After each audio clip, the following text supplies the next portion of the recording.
Hi, it's Jem from Photogenics. Today we are going to talk about the 6 key elements you need to consider when buying a lens. The first thing we're going to think about is aperture.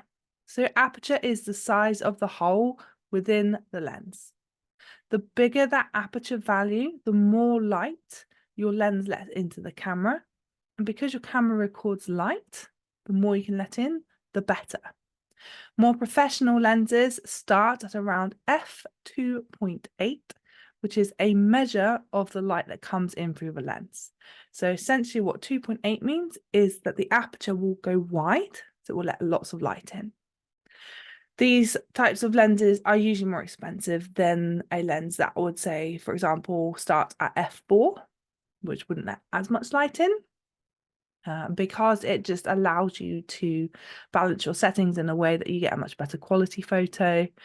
And the 2.8 lenses tend to be 2.8 all the way through the zoom range, which we'll come to talk about in a little bit more detail in a sec. So your lens itself will have a marking on it which says a 1,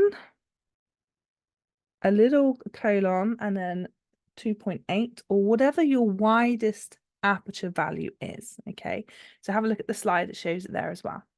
So the little one on the colon basically means I can do. So this is the widest aperture value that I can give you when you shoot. Some lenses will have more than one f value, and that's because the widest aperture will vary depending on if you are zoomed out or if you are zoomed in, due to how the lens is made. Okay, so if you have a standard kit lens, which is an 18 to 55 millimeter, your lens may say, usually on the front of it rather than on the side. So instead of on the side here, it will be on this front bit under the lens cap. And it will usually say, I can do, so the 1 in the colon, 3.5 to 5.6. So when you're zoomed out, you're essentially getting f3.5's worth of light onto the sensor. When you zoom in, that aperture moves further away from the sensor, so it can't then say it's letting in the same amount of light. So it goes to f5.6. Now, those two values are still your widest apertures of your lens.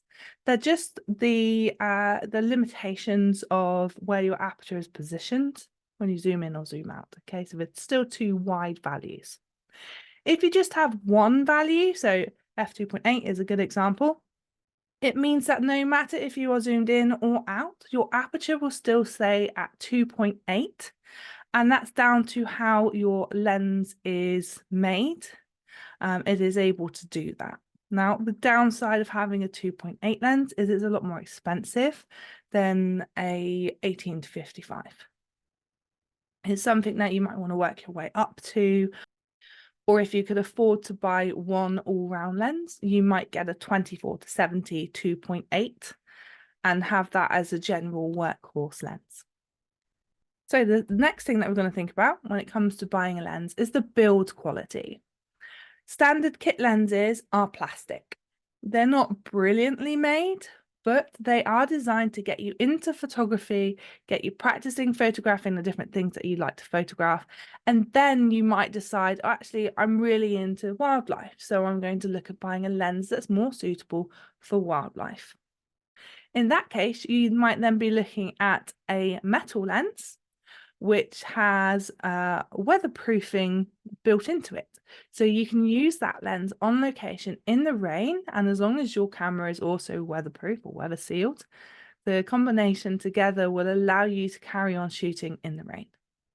The other thing to think about when it comes to the build quality is the weight of the lens. So some photographers might have a bad back and they don't want to be carrying around lots of heavy equipment, so they'll opt for the plastic lenses because it allows them to shoot easier without the weight restriction. The other consideration is the focusing ring or the zoom ring on the lens. Some cameras have those rings on the lens and some don't. So if you had a super zoom, so a Nikon P900, where your zoom is just done on a switch, so it's a bridge camera, the lens doesn't come off, you do all your zooming on a switch. Whereas if you have a DSLR where you can physically take the lens off and on, your zoom is on a ring like this. So this is actually the focusing ring. The zoom ring is in under this lens hood here, but you can see it. So DSLR lenses tend to have a focusing ring and a zoom ring as well. So you can refine your focus manually if you want to. Other cameras like a bridge camera or some compact cameras, your zoom and your focus is all on the actual camera itself, not so much the lens. Optical quality. Your optical quality is the measure of the quality of the glass elements within the lens. Now, there is a deep dive that you could do about lenses, and I had a look at Canon's website. They're a big company. Their goal is to get you the best photos possible. So they have this like nanotechnology, which essentially when the light hits the lens, it stops so much of that light being reflected off. Okay, so although you might look at a lens like, oh yeah, it's fairly simple, it's just a bit of glass. Actually, there's so much that goes into it, so many different coating layers, and how the lens is made itself it's crazy how it's built. So the things to consider when you are buying a lens is look into it. So hold the lens up to the light and have a look around, turn it around, look through the other way. You want to look for fungus, so that will look like little veins. And you'll look for scratches and then dust as well, all things that could reduce your image clarity. The lens coatings also help with your color rendition, so to get your colors more accurate in your scene. The other thing to consider is any distortion that you might get from your lens. So wide angle lenses tend to have a bit more distortion than say like a 50mm. Whereas like 100mm lens would be really good for portraits, but if you did it at 50mm and then you compared the two, like the face would look slightly different in each because of the distortion that you get from lenses. There's a really good setting in Lightroom you can use to reverse the distortion effects, which I can show you if you wanted to do our Lightroom session, just let me know.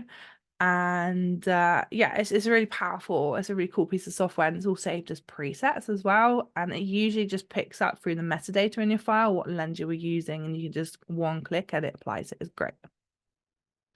Next thing to think about when we're buying a lens is stabilization. So this is a bit of technology within the lens, and cameras have it as well, but we're specifically talking about lenses today. So the stabilization is the bits of technology around the lens elements, which kind of like do the opposite wobble to what you do when you hand hold the camera.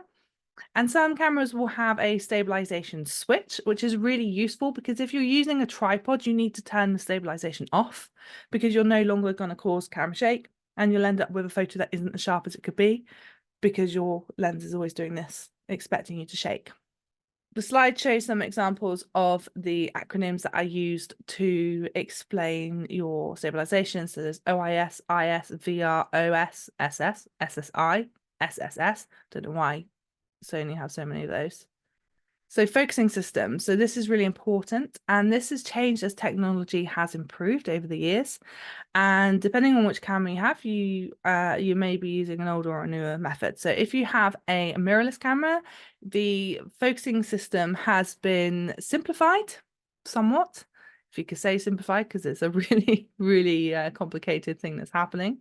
But for the super nerds who are doing the work, it is slightly simplified. So basically what happens is the lens talks directly to the sensor and they get the focus that way.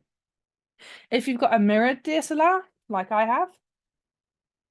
have, it uses phase detection. And what phase detection is basically the light comes through the mirror. There's a little bit of light actually comes in through the mirror. So not reflected off up into the prism for us to see, but through it onto another mirror, which then goes into a focusing plate, and then the camera's computer figures out what the focus needs to be. So it's a little bit more complicated, a few more moving parts to it, but that's just how that works. So good focusing systems are quick to focus, they work better in low light, and you're less likely to miss your shot. They don't hunt. So with a lot of older cameras, when you hold down your shutter button, or if you've got back button focus, you'll press whichever button you've set to your focus, and sometimes your lens will go before it will then focus. Just super frustrating. And if that happens to you, I really recommend an upgrade because it will make your photography so much more enjoyable. I can give you advice on upgrades as well, so just give me a shout if that's something that you want or need. Generally speaking, newer cameras and newer lenses will have better focusing systems. Focal length. So focal length, we talked about this a little bit in our glossary in the last episode, but this is essentially your field of view and how zoomed in you are. So a shorter focal length, say for example 35mm, would let me see from here to here within my scene. If I then zoomed in to 70mm, so when you zoom in, you go up in number, so 70mm, I could see from here to here in my frame. Okay, that's all focal length is really, how zoomed in you are. Sometimes you'll hear people talk about a short focal length, which is a wide field of view, or a longer focal length, which is zoomed in. That's essentially what that means. And different lenses have different focal lengths. You can get a fixed focal length. So if you had a 50mm lens, that's just one focal length. That's 50mm. Okay, that's what it refers to as your millimeter. If you had a 24 to 70 or an 18 to 55mm lens, that's a zoom lens. So you have a range of focal lengths from 18 to 55, depending on where your zoom range is. Okay, so you'll have varying amounts in your shot, whether that's a wide field of view or zoomed in as much as you can go. I hope this has been helpful for you. We've got plenty of other videos you can go back and watch through if you have found this useful. Please do like, subscribe, share with your friends, all the things that everybody always asks you to do on YouTube. It'd be really, really helpful for me if you could help share the channel. I am pretty new to YouTube, so still building my audience. If you have any questions, if you want a tailored one-to-one, if you want to join our online course when it eventually gets released, will be in the next few months, let me know. I can add you to a mailing list, or just comment below. Just get in touch. We also have a Facebook group which will be linked either on my main channel or in the description below. I think I put it in every description anyway. So if you do want to reach out and get involved in our community, you are welcome to do that. Thanks for checking in, and I will see you soon.